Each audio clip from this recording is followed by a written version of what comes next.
नमस्ते। इस खास विश्लेषण में आपका स्वागत है। आज हम इतिहास की एक बहुत ही दिलचस्प और बड़ी पहेली सुलझाने वाले हैं। भारत के खोए हुए प्राचीन भौगोलिक परिदृश्य का पुनर्निर्माण। जरा कल्पना कीजिए, आज हम जिन जगहों से रोज गुजरते हैं, उनके ठीक नीचे हजारों साल पुराने महानगर छिपे हो सकते हैं। इस सफर में हम यही जानेंगे कि अतीत के इन खोए हुए निशानों को आखिर कैसे वापस दुनिया के सामने लाया गया। तो सबसे बड़ा सवाल ये है कि शोधकर्ता उन प्राचीन महानगरों को कैसे खोज निकालते हैं जो आधुनिक नक्शों से पूरी तरह से गायब हो चुके हैं। सोचिए, उस दौर में कोई जीपीएस नहीं था, कोई सैटेलाइट इमेज नहीं थी। हाथ में थी तो सिर्फ कुछ पुरानी किताबें, सदियों पुराने दस्तावेज और एक जबरदस्त जुनून। जाहिर है, ये बिल्कुल भी आसान काम नहीं था। भाग 1, प्राचीन भूगोल की पहेली, डेस्क स्कॉलर्स। चलिए देखते हैं कि कैसे कुछ विद्वानों ने सिर्फ अपनी डेस्क पर बैठकर इस पहेली को सुलझाने की शुरुआत की। 1924 के इस दस्तावेज को देखें तो फ्रांसिस विल्फोर्ड और एच विल्सन जैसे शुरुआती विद्वानों के नाम सामने आते हैं। इन्होंने सबसे पहले दुनिया को बताया कि भाई, हमारे प्राचीन संस्कृत ग्रंथों में भूगोल के बहुत ही अहम सुराग छिपे हुए हैं। यानी ये ग्रंथ सिर्फ कहानियां या मिथक नहीं है, बल्कि एक पूरा ज्योग्राफिकल खजाना है। 1820 से 1860 का समय बड़ा ही दिलचस्प था। ये नक्शनवीस स्थानों का अंदाजा कैसे लगाते थे? 1820 के दशक में विल्सन ने संस्कृत पांडुलिपियां खंगालीं। फिर 1840 के आते आते लासेन ने उन्हें ग्रीक और रोमन स्रोतों के साथ जोड़ दिया और 1860 तक डी सेंट मार्टिन ने वैदिक भूगोल का पूरा नक्शा ही तैयार कर दिया। लेकिन यहाँ एक कैच था। कागज पर तो सब सही लग रहा था, पर बिना किसी जमीनी सबूत के ये शानदार अनुमान अधूरे ही थे। भाग 2, भारतीय पुरातत्व के जनक। अब यहाँ से प्राचीन इतिहास को डिकोड करने के तरीके में एक बहुत बड़ा और ऐतिहासिक बदलाव आता है। और यही एंट्री होती है सर अलेक्जेंडर कनिंघम की, एक अकेले रॉयल इंजीनियर जिन्होंने 1871 में भारतीय पुरातत्व सर्वेक्षण यानी एएसआई के पहले महानिदेशक के रूप में कमान संभाली और इस पूरे क्षेत्र में सचमुच एक क्रांति ला दी। भूगोल अब किताबों से निकलकर सीधे जमीन पर उतरने वाला था। अगर हम इनके तरीके को देखें तो अंतर एकदम साफ नजर आता है। पहले के विद्वान महज पुस्तकालयों में आराम से बैठकर ग्रंथों के अनुवाद पर निर्भर थे, लेकिन कनिंघम वो सीधे फील्ड में उतरे। उन्होंने ग्रंथों में जो पढ़ा उसे जमीन पर जाकर कड़ी मेहनत और थका देने वाले फील्ड सर्वेक्षणों से वेरीफाई किया। उनका साफ मानना था कि असली सच कागज के पन्नों पर नहीं, बल्कि जमीन की धूल और मिट्टी में छुपा है।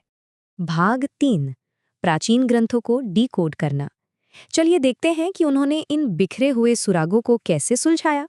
इन भूले हुए शहरों का सटीक पता लगाने के लिए कनिंघम ने विदेशी साहित्यिक स्रोतों को बेहद व्यवस्थित रूप से कैटेगराइज किया। ये कोई आम काम नहीं था, बल्कि एक मजबूत ज्योग्राफिकल बेस बनाने के लिए अलग अलग सभ्यताओं के दस्तावेजों को एक साथ लाने की एक पूरी वैज्ञानिक व्यवस्था थी। कनिंघम ने हेरोडोटस और टॉलेमी जैसे ग्रीको रोमन इतिहासकारों के विवरणों से दूरियों और लैंडस्केप की जानकारियों को बड़ी ही बारीकी से जोड़ा। और इतना ही नहीं, उन्होंने ज़ुआनज़ैंग और फाहयान जैसे चीनी यात्रियों के स्टेप बाय स्टेप सफरनामों को भी इन ग्रीक विवरणों के साथ मिलाकर पढ़ा। जरा सोचिए, ये एक विशाल ऐतिहासिक पजल को जोड़ने जैसा था, जहां एक सुराग रोम से आ रहा है तो दूसरा चीन से। भाग 4, प्रसिद्ध तक्षशिला की पहचान। अब हम अपने इस विश्लेषण के सबसे रोमांचक मोड़ पर पहुंच गए हैं, जहां महान शहर तक्षशिला को असलियत में खोजा गया। दिलचस्प बात तो यह है कि शुरुआत में कनिंघम से भी एक चूक हुई थी। उन्होंने तक्षशिला को मनिक्याला समझ लिया था, लेकिन एक सच्चे अन्वेषक की तरह उन्होंने अपनी गलती मानी और हार नहीं मानी। 1863 और 64 में शाहढेरी में किए गए उनके जबरदस्त जमीनी सर्वेक्षणों ने आखिरकार दुनिया को बता ही दिया कि असली तक्षशिला कहाँ बसा हुआ था। उन्होंने प्राचीन खंडहरों का सटीक पता लगाने के लिए शाहढेरी के कुछ खास टीलों का बड़े ही सिस्टमैटिक ढंग से विश्लेषण किया। भीर, हथियाल, सिरकब, कच्चा कोट, बाबरखाना और सिरसुक।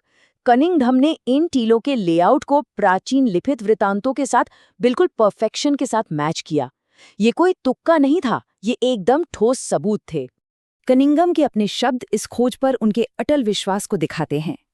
उन्होंने बताया कि पास के हसन अब्दाल और बाउती पिंड की दिशाएं और दूरियां पूरी तरह से सटीक बैठीं।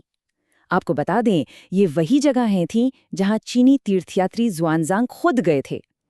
इस एक बात ने प्राचीन तक्षशिला के भूगोल को दुनिया के नक्शे पर हमेशा हमेशा के लिए मुहरबंद कर दिया। और तक्षशिला तो महज एक शुरुआत थी। कनिंघम की इस क्रांतिकारी और फील्ड टेस्टेड कार्यप्रणाली ने दर्जनों खोए हुए शहरों की पूरी लिस्ट खोज निकाली।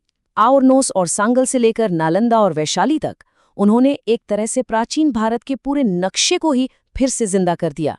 उनकी इस ग्राउंड लेवल पर परखे गए विशाल ज्ञान को उनकी इस मास्टरपीस किताब the ancient geography of India में संकलित किया गया।